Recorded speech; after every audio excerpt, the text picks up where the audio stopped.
Hi, boys and girls. All right, I'm here to read the next chapter of The Miraculous Journey of Edward Tulane.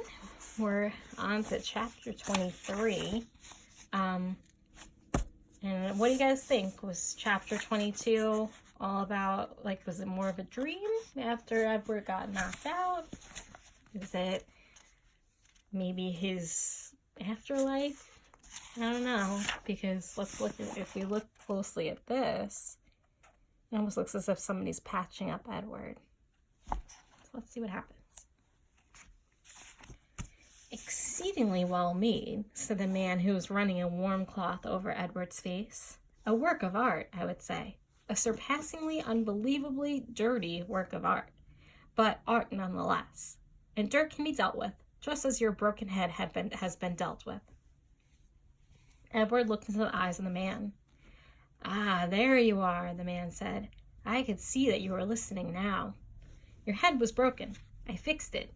I brought you back from the worlds of the dead. Huh. My heart, thought Edward. My heart is broken. No need to thank me, the man said. It's my job, quite literally. Allow me to introduce myself. I am Lucius Clark, doll mender. Your head, may I tell you, will it upset you? Well, I always say the truth.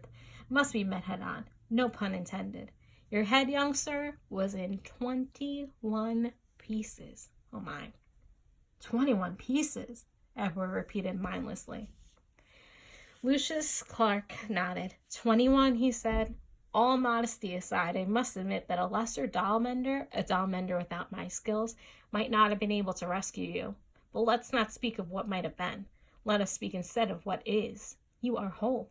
You have been pulled back from the brink of oblivion by our humble servant, Lucius Clark.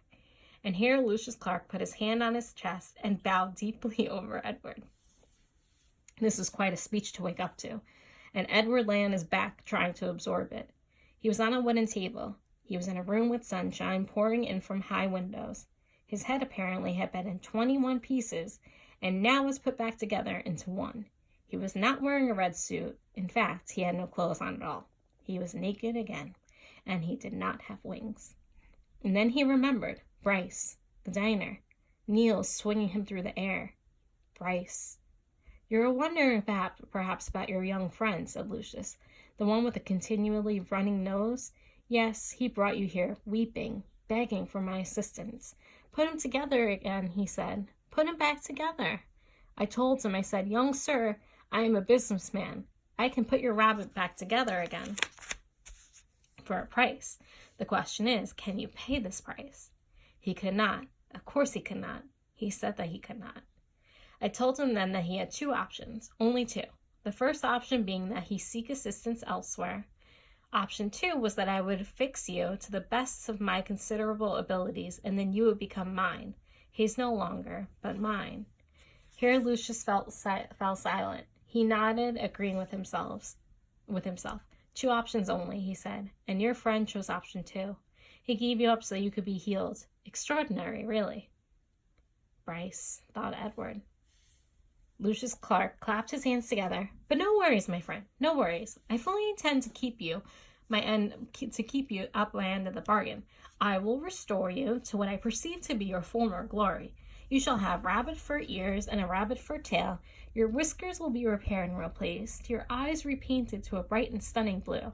You will be clothed in the finest of suits. And then someday I will reap the return of my investment in you. All in good time. All in good time.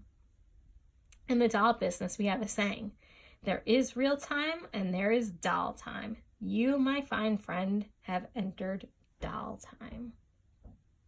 Yeah, Bryce is such a good kid. Gonna miss him. So we'll see what happens in the next one. See you guys then. Bye.